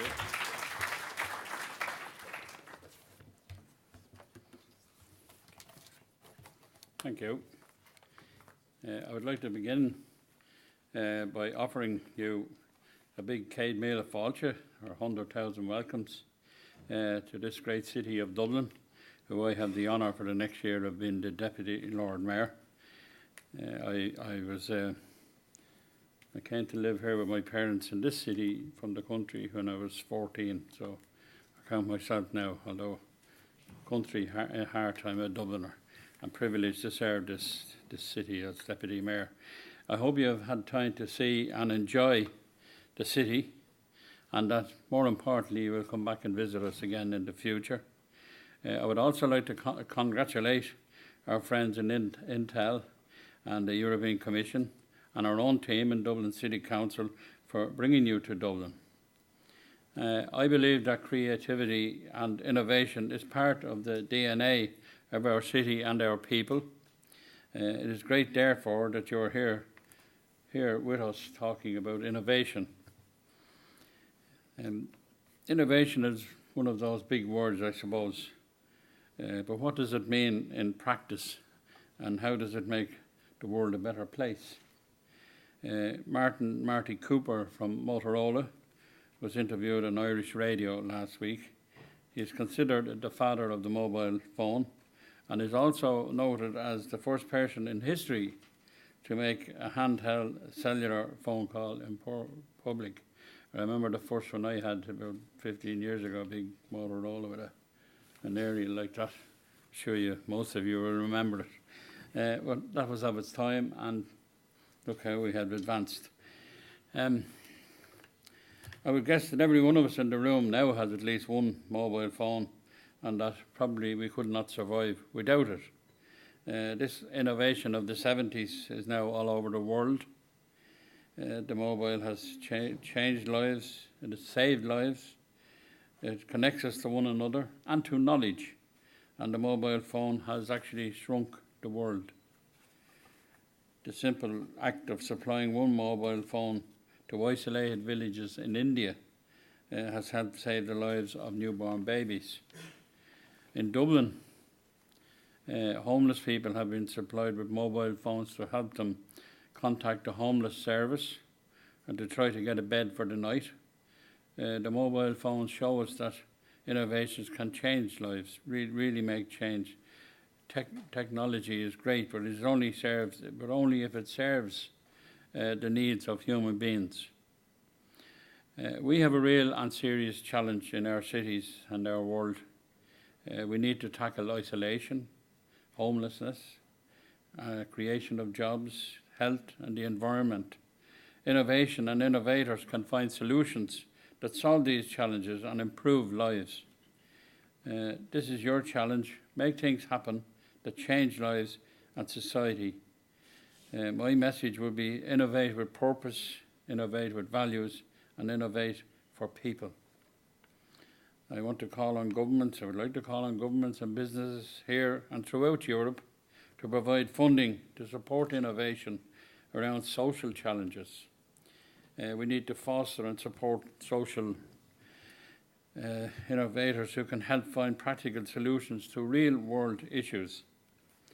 At local community level, we need funded and supported programs that bring academics, business and community activists together around solving a local problem through local innovation. Let's think of changing things through collaboration and the co-creation of a better world. Let's live and innovate in the real world, not in the ivory tower of higher education or the commercial interests of business research. Service rather than profit should drive a new movement based on open innovation that could be called creative communities. We need to create spaces in local communities where people can gather and seek solutions for being innovative. We also need to innovate in a way we deliver democracy. Technologies can extend democratic involvement and participation. We need to radically allow citizens to shape decisions and society by creating innovative ways of empowering people in communities to shape decisions locally, nationally and at European level. The disconnect between national governments and the European institutions can be bridged if we are prepared to innovate. And change will always be part of the human condition. Each person here has changed and has experienced change. The trick is to shape the changes in a way that makes a real difference. The innovator needs to dedicate his or her innovations to the objective of making a real difference in their lives and the lives of others. So measure your actions by questioning what difference they will make. What difference will your actions make? And I leave you with this challenge. And I thank you for having the courage and the energy to seek solutions to innovation and the challenges that we all face. Thank you very much.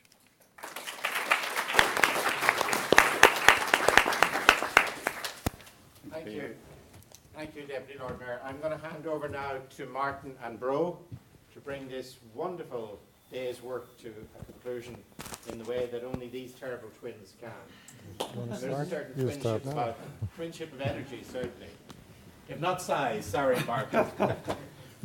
Great. Okay, we're almost done, and we still have quite a few people. Thank you, Deputy Lord Mayor. They were great words. It's been a fantastic day. Gosh, I've made lots of notes in terms of actually, key insights, key actions that perhaps we should take. We are sort of about 30 seconds over time, so we'll finish very quickly. What we'll commit to do is to actually publish a report, and we have a new OISP rapporteur who's already been working on that. So, a key action item will be to publish a report. But, very quick conclusion, I think Open Innovation 2.0 is growing. The Dublin Innovation Declaration, I think, Peter, your panel was sort of an excellent exhibition. Actually, we're living this. Key theme, this crowdsourcing, the crowdfunding, the crowd making. Paul, the maker movement, if I was to kind of summarize the theme for the end of the day, and I have a lot more notes, but just to respect our time, I think the opportunity for us here is to build our collective dream. And I think the dream is for sort of, a better society, a stronger economy. And I'm really encouraged, I'm really enthused. We've had some fantastic conversations through the day. We had talked about this theme of change, collaborate. Actually, we might need to put in commercialize there as well as co-create. Thinking about coming back to something we talked about last year, the 3 W's, Professor Ramaswamy, wealth, welfare, and well-being. As we look forward, towards a better world, it is about creating more wealth. Of course, profit does drive further growth, but done in the context of better welfare and better well-being. Before I hand to Bror for the last word, just to thank you all, most of all, for coming, because Open Innovation 2.0, it's a lot about the community and the engagement, and each of you, actually, you probably lots of choices for today. You could have been at home or whatever, and you chose to be with us, and we very much appreciate that. So I think the sort of biggest thank you is for all of you for being here, so please give ourselves a big round of applause. We had some fantastic speakers. I thought they were outstanding, fantastic panelists. The team at the convention centre was brilliant. It's a lovely resource. I think we'll be back. We had a fantastic evening last night at Dublin City Hall. The core team from the European Commission, from Dublin City, from Intel Labs Europe, David Fleming, our conference director, I think they just knocked the ball out of the park. So I think they deserve, a huge round of applause. And I'm going to leave the closing word, as always, to Bror, which actually in Finnish stands for brother, and it kind of seems appropriate. So, Bror, well, I'm going to ask you to close. Well, yeah, Martin probably is the same in Irish. So, really, what Martin said is very important. We are in a movement. Last year we had the first very concrete manifesto for the IA2 in the form of our IA2 conference, the first one. We are carrying its legacy forward today, adding on elements, having more complementary perspectives. But the movement is going on, it is growing, it is being enriched and also deeper understood. When looking at the issues we had today, there are some, I think, important remarks which need to be reinforced. First of all, when we heard about management, innovation management, how do we catalyze, how do we actually look at new perspectives on how to actually make all this happen. We have had 2 excellent presentations, one from Richard Straub and then also from Stefan Schepers on the governance, which was really hitting the nail. Is open innovation governance actually a governance which lets go? Let things happen? Or is it something which is this, I would say, still old-fashioned? That's a big challenge, how to catalyze things to happen, but at the same time provide a safety net. And there we come again with a link to the presentations we had on the power of crowds. How do you create those kind of communities, not only from crowdfunding, but crowdsourcing, crowd ideation? How do you harness the power of the crowds in the spirit of open innovation? And of course, when going even further, that if you come with an idea to that kind of a crowd, how do you ensure your fair share of the benefit which is coming, both societally, perhaps other means than, well, for sure other ways than monetary.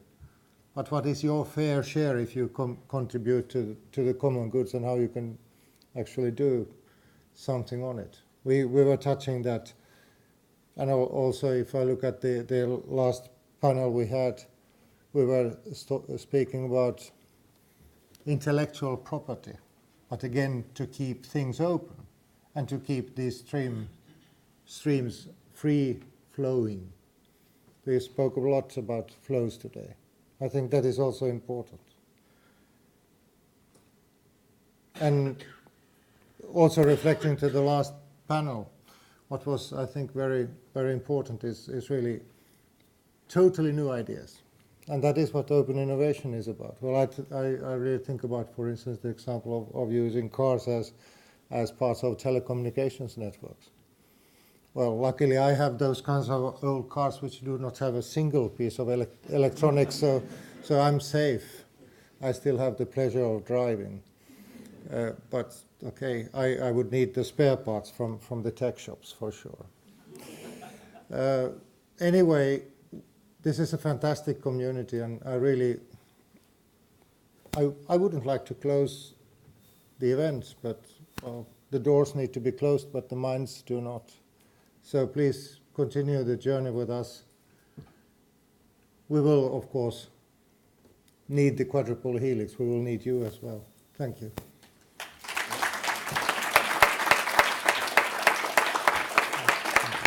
Thanks, Bora. Safe home. See you next time. For Míle Mágad Slán. Thank you. Good night. Peter.